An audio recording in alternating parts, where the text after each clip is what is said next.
This is the third video in the Balancing Chemical Equations practice set.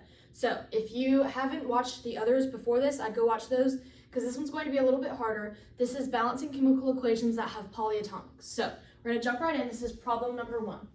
Now, off the bat, I know this is chemical equations with polyatomic, so I'm going to look for my polyatomic. And I see I have a PO4 right here and a PO4 right here. Now, one rule that it's important to know when you're dealing with polyatomics is if you have the same polyatomic on each side, you can treat it as one atom. So instead of breaking this up into phosphorus and oxygen, I'm just going to treat it as one thing. So that's why I put it over here as just PO4 instead of putting my phosphorus and then my oxygens. Now, I know this is going to confuse my brain and it might confuse yours too. If we keep this here and then we're changing coefficients and then I have to remember that I'm changing this and not that, and for my sake and for yours, hopefully, I'm going to treat this as something else. Instead of putting PO4, I'm going to put an X. Now, there is no element that's just an X on the periodic table. So whenever you see this, know that this is a variable. And right here, I'm going to put X equals PO4. Now, if you want to keep your PO4s just as they are, that's okay. But for my brain, just having this one letter instead of these these two letters in this number, this is going to be easier for my brain. So I'm going to rewrite this, but every time I see a PO4, I'm just going to write an X.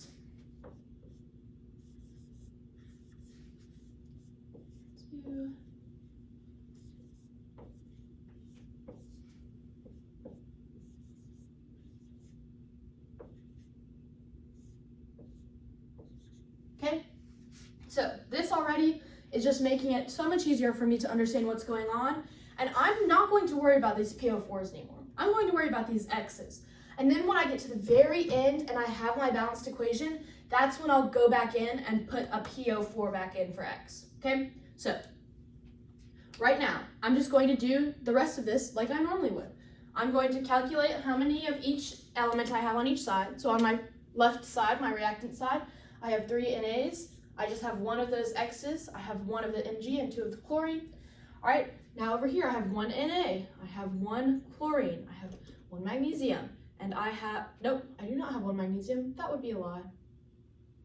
I have 3 magnesium and I have 2 of my X's, okay? So I'm just gonna start this off like a normal thing. I have 3 NAs over here, but only 1 over here. So I'm going to multiply my compound that has Na by 3. So Na 3X plus MgCl2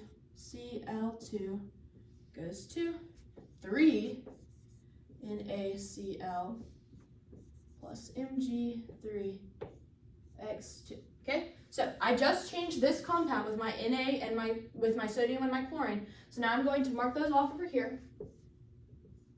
And now I have 3 of the sodiums and 3 of the chlorine. So now my sodiums are balanced. Okay, so don't have to worry about those right now. Now I'm going to move on to my next thing, which are my X's, or what I know is going to be my polyatomic in the end. Now I have 1 on this side, but I have 2 on this side, so I need this side to have 2. I'm going to multiply the compound that has my X in it by 2. So I can see that it's my first thing over here, so I'm going to do 2 Na3X plus MgCl2 over 2 3 NaCl plus Mg3X2. Okay, so I just changed this compound with my sodium and my X. So I'm going to mark those off right here. And I just multiplied everything by 2. So now I have 6 sodiums and 2 of my X's. Now, as you can see, when I went to balance out my X's, my number of sodiums changed. So now I'm going to go ahead and balance those again on this opposite side. So I'm going to multiply wherever my sodium is by 2 on my product side.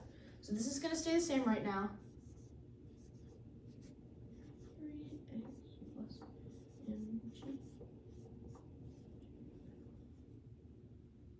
So now that I'm here, I already have a coefficient here, but I need my number of sodiums to equal 6, not 3. So I'm going to multiply this by 2, which is 6 NaCl plus Mg3X2. Now, just change my number of sodiums and chlorines on this side. So I'm going to cross those off. And I now have 6 of each of those things. Okay? So now my number of sodiums is balanced and my number of X's are balanced. So now I'm going to worry about this magnesium right here. I have 3 on this side, only 1 on my reactant side, so I'm going to multiply the compound where I see that by 3. So I have 2 Na3X plus 3 MgCl2 over 2. 6 NaCl plus Mg3X2. Okay, so I just changed my number of magnesium and chlorines on this side, so I'm going to cross those off. And I now have 3 of those magnesiums and 6 of those chlorines. And if you look in that step, I just managed to balance my magnesium and my chlorine all in one go. So now I'm going to double check. You should always double check whenever you think it's balanced. So I have 6 sodium on this side, and I have 2 of my X's. I have 3 magnesium and 6 chlorine. Now over here I have 6 sodium, and then 6 chlorine, 3 magnesium, and 2 of my X's. So I'm balanced, but remember, this is not my final thing. Since I put those X's in there, I need to put what that variable stands for back in. So everywhere I see an X, I'm going to put a PO4. Na3PO4 plus 3 MgCl2 over 2, 6 NaCl plus Mg3. Now, since this X has a subscript, I know if I'm putting a polyatomic back in, it's going to need parentheses. And then the subscript outside of that. So, this was our first problem when dealing with polyatomics. And in this example, we got to treat this PO4 as the same thing because it was on both sides. Problem number 2. All right, first thing I'm going to do is look for my polyatomic. I see, this is the first one I see. I see right now, it's an OH. Then I look on this side. Do I have an OH? No, I don't. So if you don't have a polyatomic on both sides, if you don't have the same polyatomic on both sides, you're just going to treat it as its 2 separate parts. So like over here, I have it as hydrogen and oxygen, okay? 2 separate parts. I'm not going to worry about it as one thing, so I'm not going to do my variable trick or anything. Now, I'm going to do this like I've been doing all the other ones. I'm just going to count how many I have on each side. So hydrogens, I have 1 over there, but I also have 1 in that compound, so I'm going to write 2. And then I have 1 chlorine, 1 sodium, and 1 oxygen. Now over here, how many hydrogens do I have? I have 2. How many chlorines? 1. How many sodiums? 1. And how many oxygens? 1. So in this equation, this one, even though it doesn't have any coefficients, it's actually already balanced. I have 1 of everything except for hydrogen. Hydrogen I have 2. So this equation is balanced. You don't need to do anything else. So just remember, if you have a polyatomic, but it's not in the same form on both sides, just treat it as its separate components. Problem number 3. So start off by looking for my polyatomics. First one I see is this OH right here. Now, do I see an OH on this side? I do not. So I'm going to have to treat this as its 2 parts. But then I see another polyatomic. I see an SO4 right there. Is there an SO4 on the other side? Yes, there is. So I'm going to treat that, remember our rule, as one thing. So now that I have this over here, I'm going to do what I prefer to do, and I'm going to exchange this SO4 for a variable for now. I'm going to choose X again because there's no element X on the periodic table. All right, and now I'm just going to quickly rewrite this with my X's.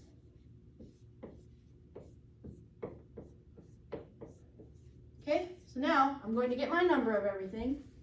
So first off, I have 1 calcium. Now, look at this. I have a polyatomic with a subscript on the outside. This subscript is going to apply to everything in my parentheses. So, how many oxygens do I have? I have 2, because that subscript applies to the oxygen as well. Now, how many hydrogens? I have 2 here and 2 here, so I have 4. Right, and then I have 1 X. Now on this side, I have 1 calcium, 1 X, 2 hydrogens, and 1 O. Now, what is the first thing that I see that's not balanced? My oxygens. So I'm going to do this group over here by 2. And then write everything else back in.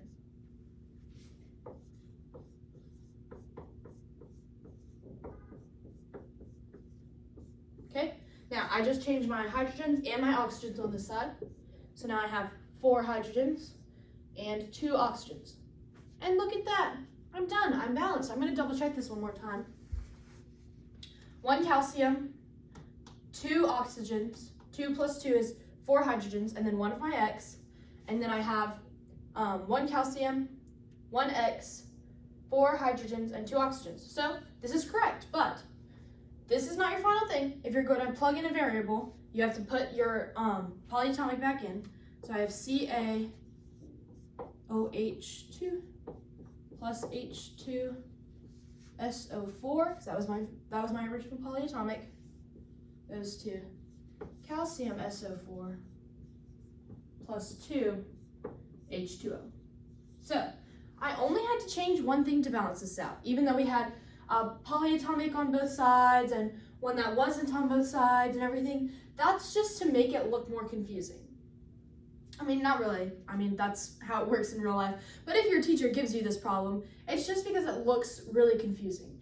But once you think about it, all you had to do was change one thing, and that was it. So if you have a polyatomic and it is on both sides, treat it as one thing. You can treat it as a variable or just leave the polyatomic in, but remember that that is one thing. You don't have to break it up.